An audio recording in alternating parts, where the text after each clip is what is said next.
नारायण नारायण।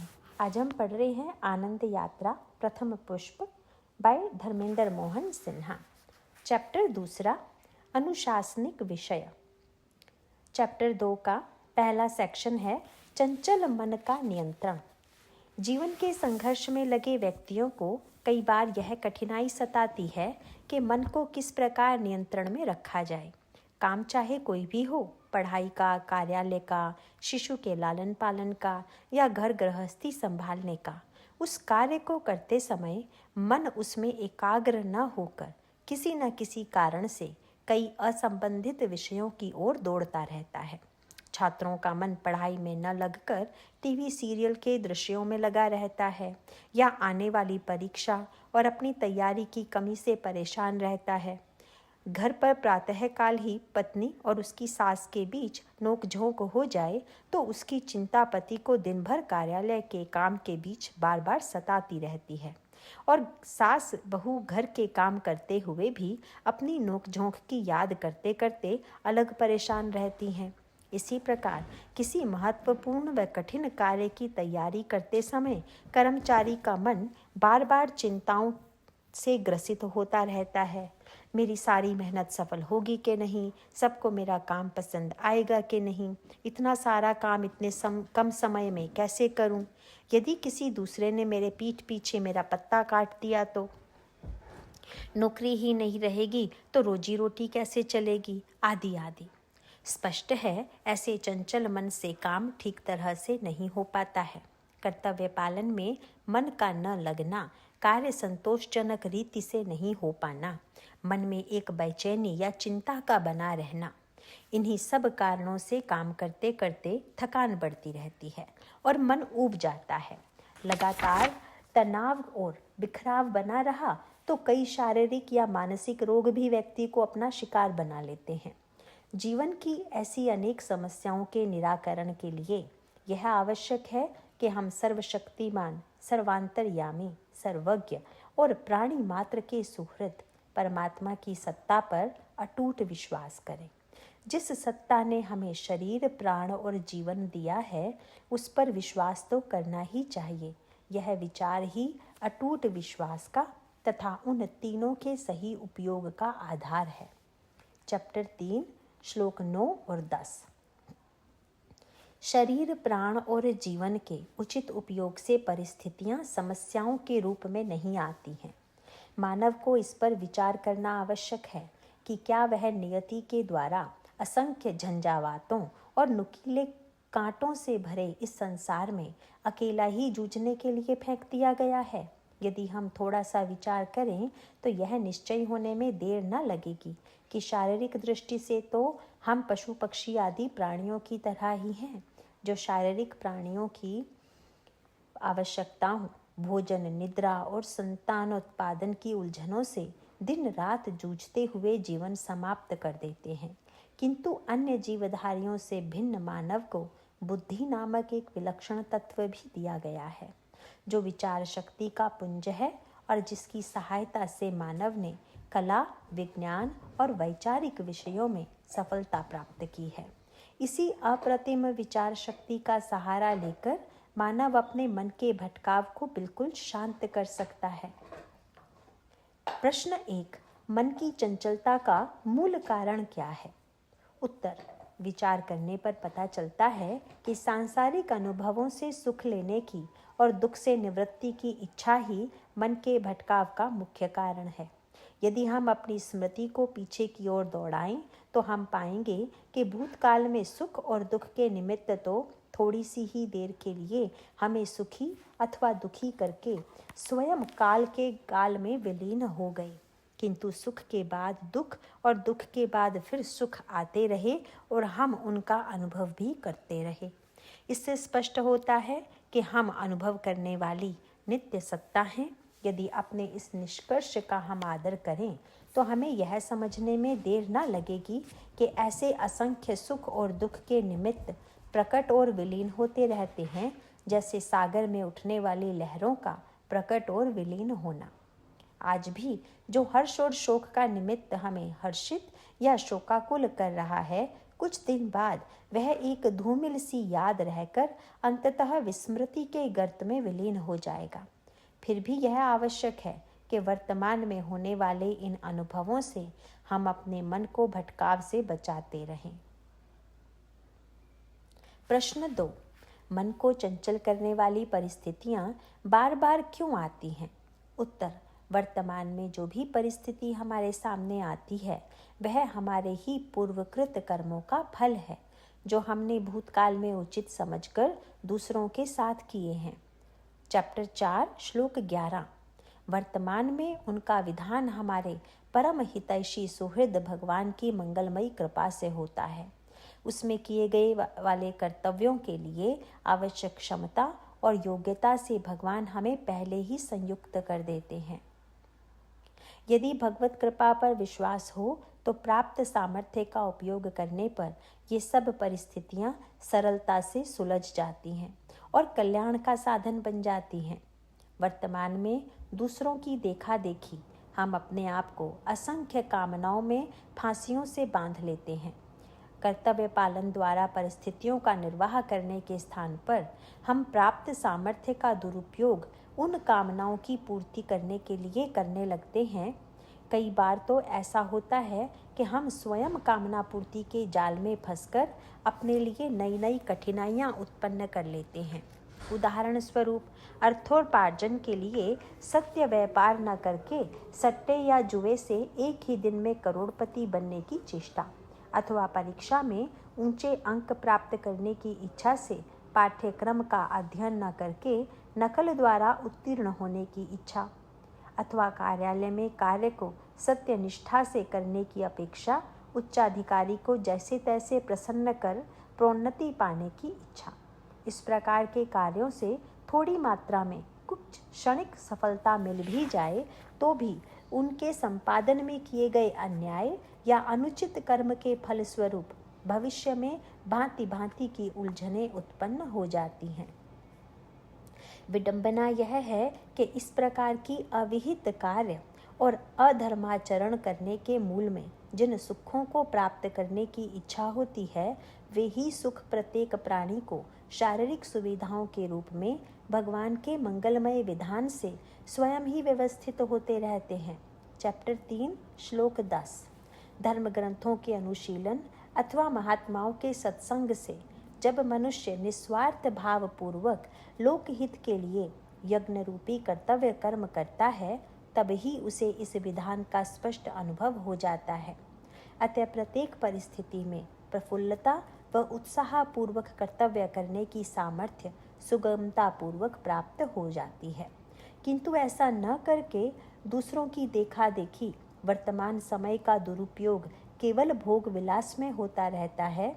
इसके कारण परिस्थिति प्राप्त होने पर आवश्यक कर्तव्य कर्मों का निर्वाह नहीं होता, अपितु जीवन अनर्थकारी कर्मों में नष्ट हो जाता है, जिनसे परिणाम में कष्ट ही मिलता है। चैप्टर 2 श्लोक 62 और 63। प्रश्न 3। मन को कैसे नियंत्रित किया जा सकता है?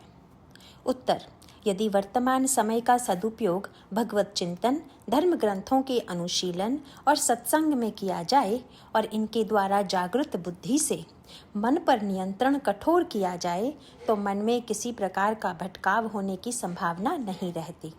इन 3 साधनों के आलंबन से मन में ऐसी सामर्थ्य आ जाती है कि कठोर से कठोर परिस्थिति अथवा लुभाने वाले आकर्षण भी मन को लक्ष्य प्राप्ति से पथभ्रष्ट नहीं कर पाते।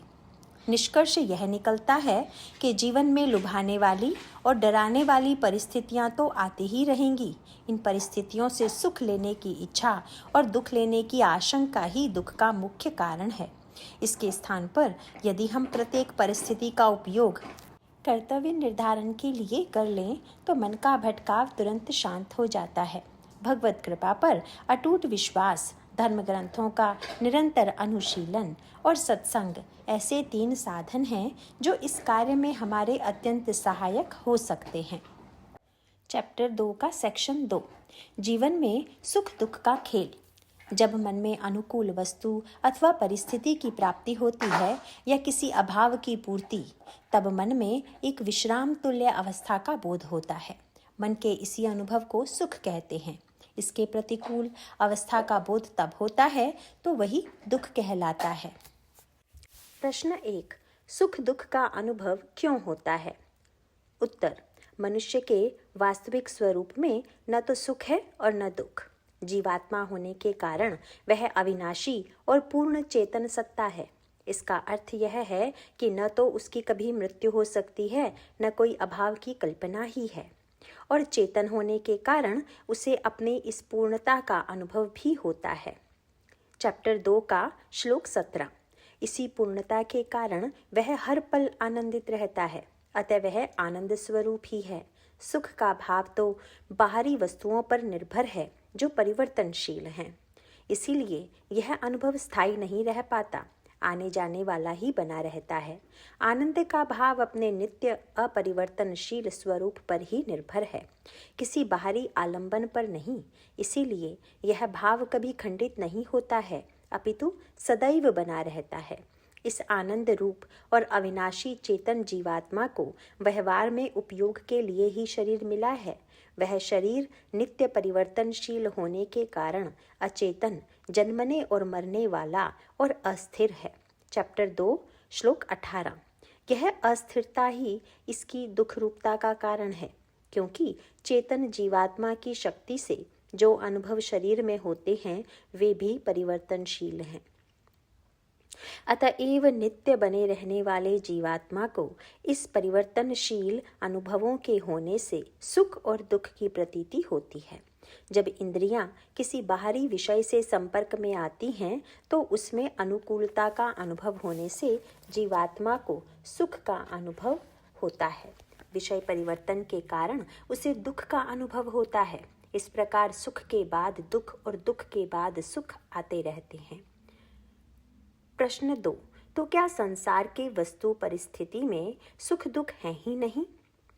उत्तर, किसी भी वस्तु में यदि वास्तव में कोई गुण है तो वह उसमें सदैव विद्यमान रहना चाहिए। यह एक मूलभूत सिद्धांत है। चैप्टर 2 श्लोक 16। उदाहरणार्थ, गर्माहट अग्नि का गुण है तथा जल का गुण है तरलता। हर स्थिति में, हर काल में और हर देश में इन वस्तुओं में अपने यह गुण पाए जाएंगे। अब इसी नियम के अनुसार किसी भी सुख कर लगने वाली सांसारिक वस्तु को तोलकर देखें कि क्या वास्तव में उसके अंदर सुख का गुण है। उदाहरणार्थ, जाड़ों के दिनों में गर्मा गर्म हलवा पूरी सामने रखी जाए तो मुंह में पानी आ जाता है और उसे खाकर सुख पाने का भाव तुरंत मन में उठता है। परंतु पेट भरकर खा लेने पर भी यदि कोई जबरदस्ती 2 पूरी थाली में परोस दे तो वही पूरी हलवा अब दुख का कारण बनता है। इसी प्रकार यदि वही भोजन जून की भीषण गर्मी में परोस दिया जाए तब वह उतना सुखकर नहीं लगता।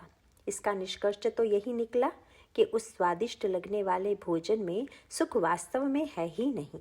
वह भोजन तो जैसा है वैसा ही बना रहता है, परंतु उसके प्रति मन में अनुकूलता प्रतिकूलता की दृष्टि रखने पर ही उससे सुख दुख का अनुभव होता है। अब सोचने वाली बात तो यह है कि जब उस वस्तु में सुख का गुण है ही नहीं, तब क्या वह हमारे अविनाशी अभाव रहित आनंद रूप स्वरूप को तनिक भी सुख पहुंचा सकता है? यही नियम संसार के सभी प्रिय वस्तु परिस्थिति पर लागू है, चाहे धन संपत्ति या पद प्रतिष्ठा की प्राप्ति हो अथवा इंद्रियों द्वारा ग्रहण किए जाने वाले सारे सुखद अनुभव। प्रश्न 3, तो क्या सुख दुख के इतने वास्तविक लगने वाले अनुभव केवल मन का ही खेल है? इस बात पर कैसे विश्वास करें?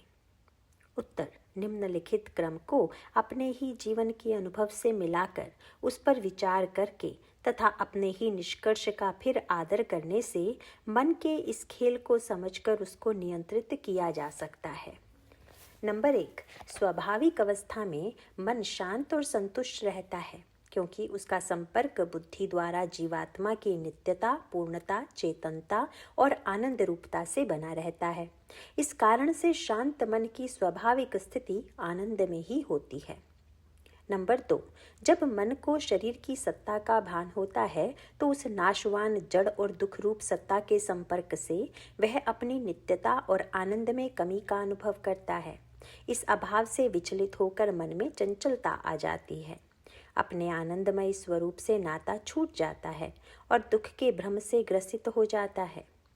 नंबर 3, इस अभाव को पूरा करने के लिए यह पूर्व अभ्यास व संस्कारों से प्रेरित होकर संसार के व्यक्ति, वस्तु, घटना, परिस्थिति से सुख पाने की इच्छा पाल लेता है।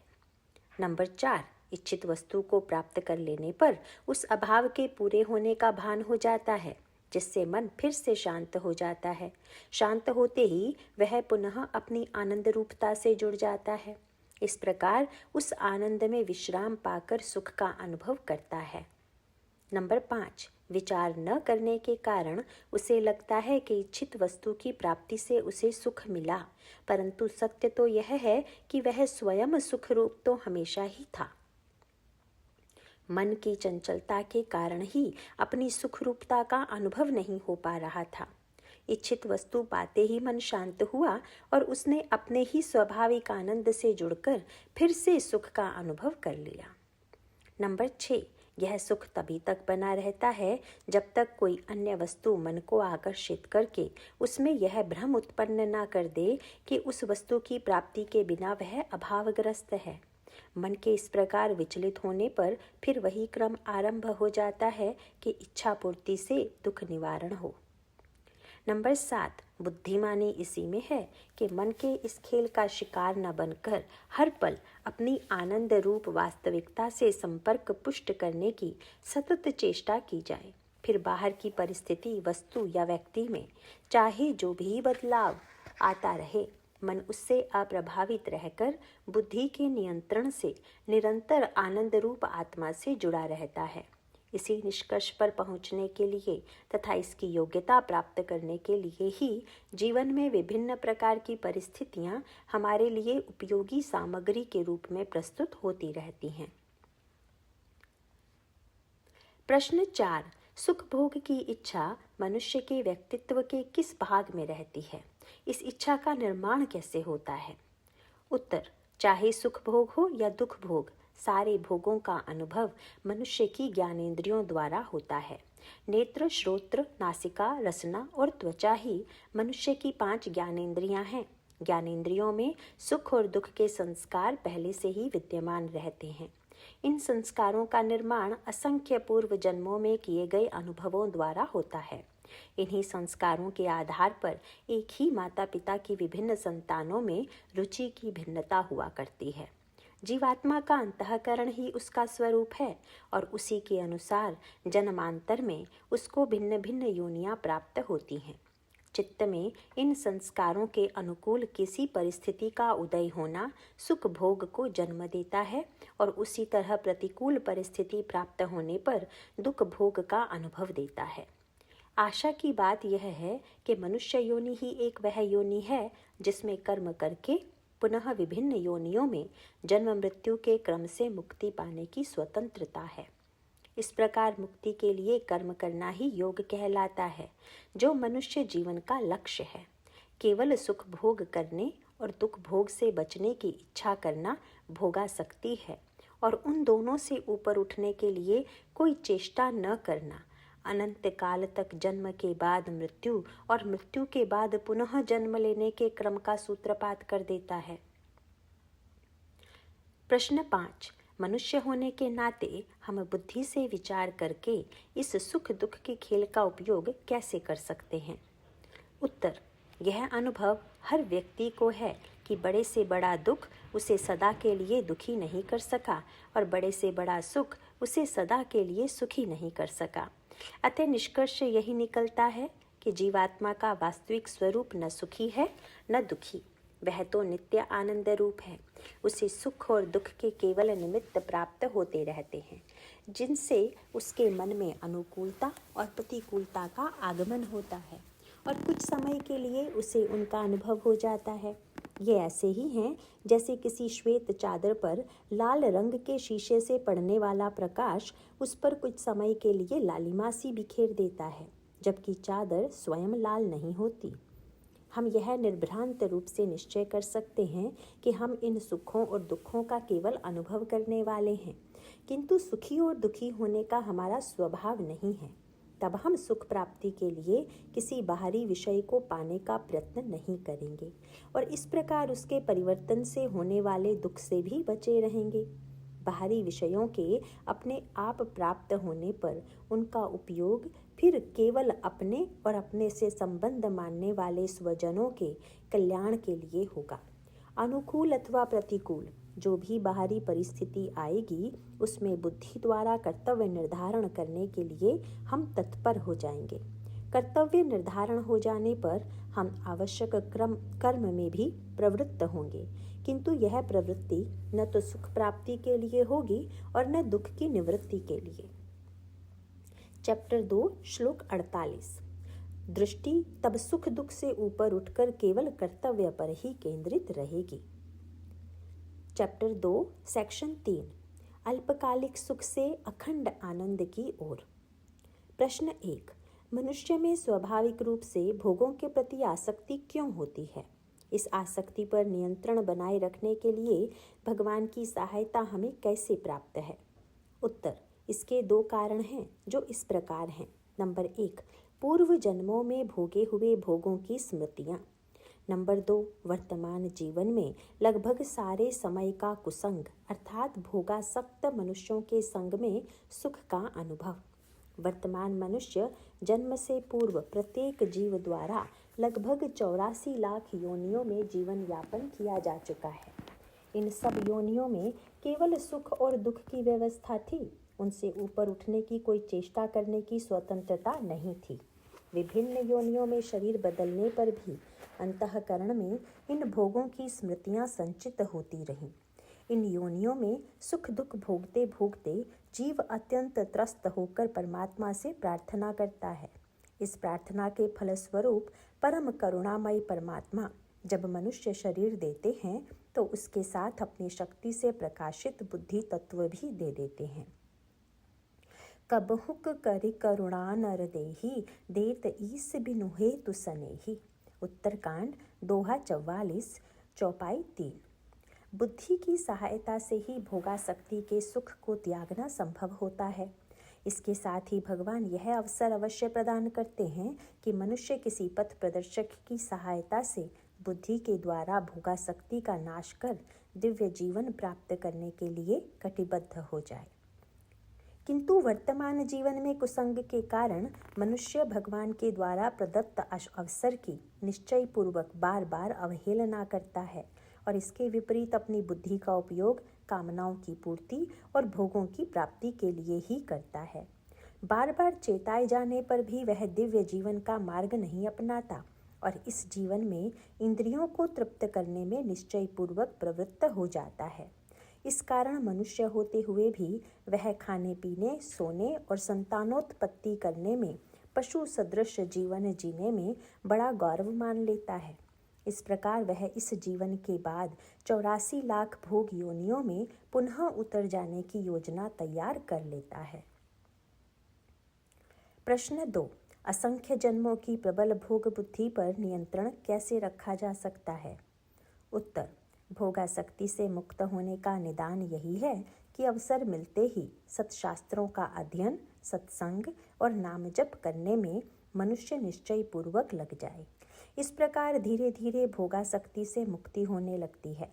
वास्तव में भोगों का प्राप्त होना अनुचित नहीं है, अपितु उनसे व्यक्तिगत सुख प्राप्त करने की इच्छा मूर्खता के अतिरिक्त और कुछ भी नहीं। भोगों के प्राप्त होने पर उन्हें अपने को हितैषी मानने वाले परिवारजन और अन्य इष्ट जनों के हित में लगाने के लिए तुरंत उद्यत हो जाना चाहिए। यह जान लेना चाहिए कि मनुष्य का हित पुनर्जन्म के क्रम से मुक्त होने में ही है। इसके लिए सांसारिक जीवन छोड़ने की कोई आवश्यकता नहीं। साधारण जीवन व्यतीत करते हुए ही प्रत्येक कर्म को उपासना बना देने की विधि गीता में कर्मयोग के नाम से विस्तार पूर्वक बताई गई है। यदि मनुष्य में किसी समय इस शिक्षा को ग्रहण करने की इच्छा जागृत हो तो भगवान पथ प्रदर्शक गुरु की तुरंत व्यवस्था भी कर देते हैं। बस उस समय जानबूझकर उसकी अवहेलना न की जाए तो फिर कठिनाई नहीं होती। भोगों के भोगने की इच्छा उदय होने पर तुरंत सशंक हो जाना चाहिए कि इच्छा पूर्ति की चेष्टा करने में तो बड़ा अनर्थ हो जाएगा। इस इच्छा की निवृत्ति के लिए निम्नांकित पग उठाने चाहिए। नंबर 1, इच्छा पूर्ति के लिए किसी भी कर्म का सूत्रपात न किया जाए। यदि कोई कर्म न किया जाए तो धीरे धीरे उस इच्छा का शमन हो जाता है। नंबर 2, यदि कर्म करने की इच्छा का शमन न हो सके तो उस इच्छा से संबंधित केवल धर्म संगत व न्याय संगत कर्तव्य कर्म ही किया जाए।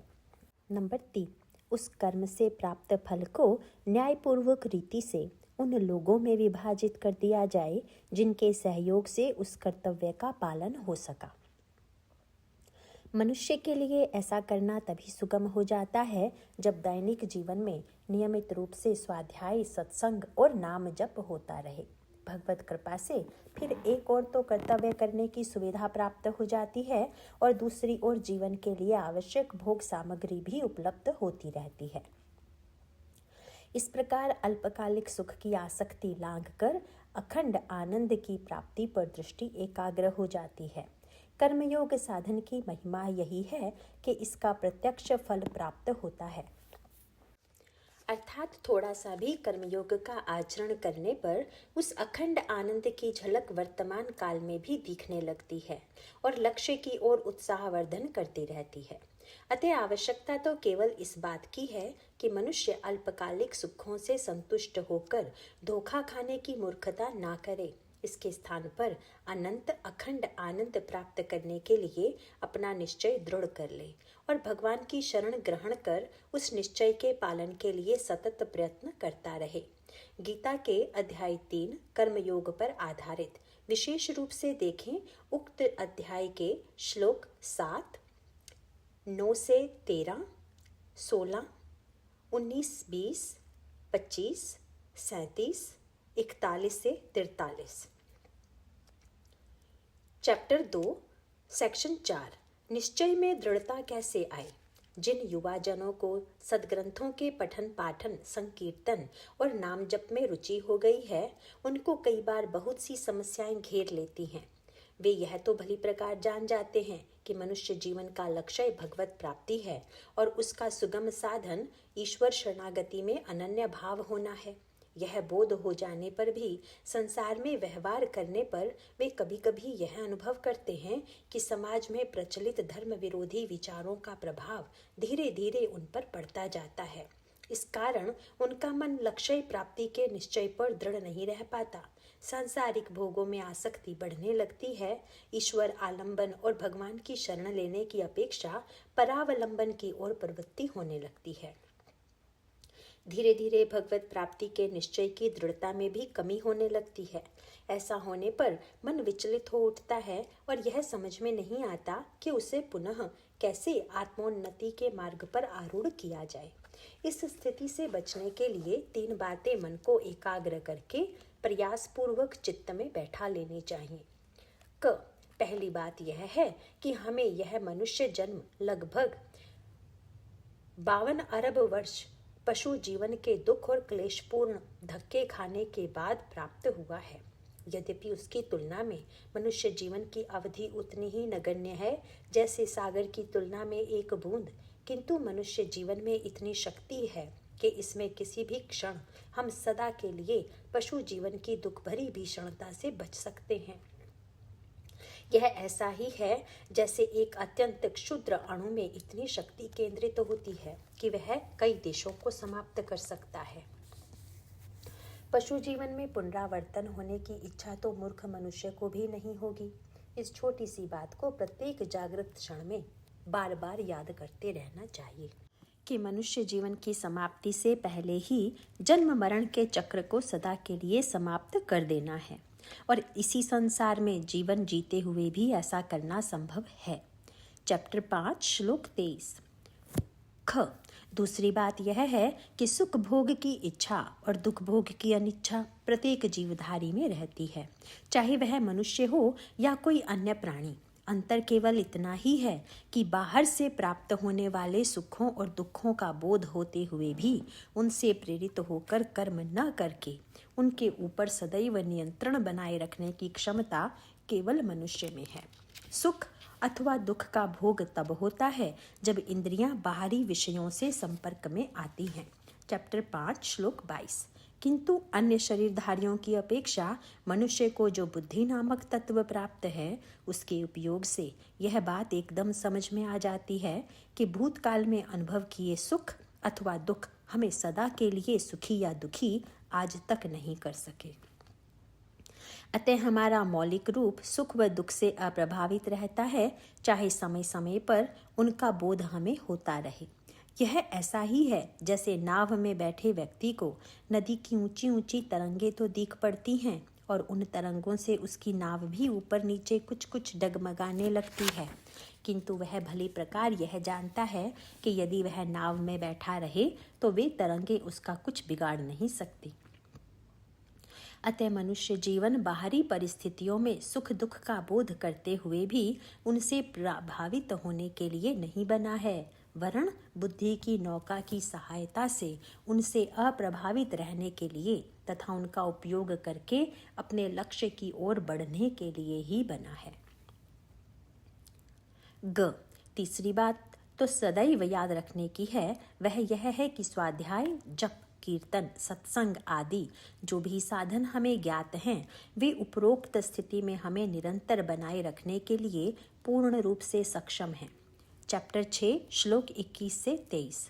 हमें केवल अपने मन के द्वारा इन सब साधनों की क्षमता को पूर्ण रूप से स्वीकृति देनी होगी। इन साधनों के द्वारा हम सीधे सर्वशक्तिमान परमात्मा से जुड़ जाते हैं, जो सांसारिक परिवेश, व्यक्ति, घटना, वस्तु, परिस्थिति से ऊपर हैं और इनके नियंत्रक हैं। जब हमें कोई भी परिस्थिति अत्यंत भयानक और विनाशकारी प्रतीत होने लगे, तब यदि हम ईश्वर पर पूर्ण विश्वास रखते हुए उनकी सर्वशक्तिमत्ता, सर्वव्यापकता, सर्वज्ञता एवं सर्वसुहृदता की गुहार, गहरी पुकार लगाते रहें, तो परिस्थितियां अप्रत्याशित रूप से अपनी भयानकता त्यागने लगती हैं। इनमें से प्रत्येक साधन भगवान की कृपा को आकर्षित करने के लिए पूर्ण रूप से सक्षम है। यदि हम थोड़ी सी देर के लिए अब से पूर्व के 2-3 वर्षों में किए गए साधन और उससे प्रभावित अपने जीवन की घटनाओं पर दृष्टि डालें, तो यह तथ्य पूर्ण रूप से प्रमाणित हो जाएगा। प्रश्न 1। निश्चय की दृढ़ता स्थिर न रहकर बार बार हिलती क्यों रहती है? उत्तर। दृढ़ता की स्थिति को हिलाने वाला केवल एक तत्व है और वह है सांसारिक विषयों का सुख की आशा से ध्यान करना। सांसारिक विषय उचित मात्रा में ग्रहण करने पर साधन में सहायक होते हैं, पर सुख भोग की आशा से ग्रहण करने पर वे हमें मार्ग से विचलित कर देते हैं। सुख भोग तब होता है जब कामना पूर्ति का सुख हम ग्रहण तो करें, पर उसको साधन में उपयोग करने के लिए तदनुरूप चेष्टा ना करें। गीता में यह बताया गया है कि सांसारिक विषयों का ध्यान करने से उन विषयों में सुख प्राप्ति की आशा हो जाती है और उस आशा से उनको प्राप्त करने की इच्छा होती है। इच्छा पूरी न होने पर क्रोध होता है और क्रोध से मूढ़ता आती है और मूढ़ता से स्मृति नाश हो जाती है। उसके होते ही बुद्धि भ्रष्ट हो जाती है और फिर पशु योनि में जाने की दौड़ तीव्र वेग से लगने लगती है। चैप्टर 2 श्लोक 62 और 63। स्वाध्याय, नाम जप और कर्तव्य पालन में अपने को व्यस्त रखने से विषयों का ध्यान समाप्त हो जाता है। सांसारिक विषय प्राप्त होने पर उनका उपयोग कर्तव्य पालन में सहायक होता है। अतः कोई भी सांसारिक विषय प्राप्त होने पर तुरंत यह चेष्टा होनी चाहिए कि उसका उपयोग साधना में लगे हुए अपने समीपवर्ती आत्मीय जनों की आवश्यकताओं की पूर्ति के लिए ही किया जाए। उन भोगों की प्राप्ति के लिए कोई भी प्रयत्न करना असह्य दुखों को जन्म देता है, किंतु आवश्यक कर्तव्यों को उत्साहपूर्वक संपादित करने से भोगों की प्राप्ति अपने आप होती रहती है। फिर निरासक्त भाव से प्राप्त भोगों का उपयोग करने से चित्त एक अनिर्वचनीय आनंद से भरा रहता है। प्रश्न 2। परिस्थिति या व्यवहार से प्रतिकूलता प्राप्त होने पर धर्माचरण का दृढ़ निश्चय रखने के लिए किन बातों का ध्यान रखना आवश्यक है? उत्तर: इसके लिए कुछ बातें विशेष रूप से समझ लेने योग्य हैं। नंबर 1, भक्त का स्वभाव तथा वाणी अत्यंत मधुरता से भरे होते हैं और अन्य व्यक्तियों का व्यवहार उसमें किसी प्रकार भी उद्वेग उत्पन्न नहीं कर सकता। चैप्टर 12 श्लोक 15। उसे ज्ञात है कि जो प्रतिकूलता उसे प्राप्त हो रही है वह उसके ही पूर्वकृत कर्म का फल है, किंतु वर्तमान की प्रतिकूलता भगवान के मंगलमय विधान से उसे किसी भारी अनिष्ट से बचाने के लिए ही प्राप्त हो रही है। इस कारण वह अतिशय सहनशील और हंसमुख होते हुए अपने भाव में दृढ़ रहता है। नंबर 2, भक्त की अपनी कोई इच्छा नहीं होती। उसे ज्ञात होता है कि जो परिस्थिति उसे आज प्रतिकूल लग रही है उसकी इच्छा कभी न कभी पूर्व काल में किसी कारणवश उसने या तो अपने लिए की थी या फिर किसी दूसरे के साथ हुई घटना का अनुमोदन किया था।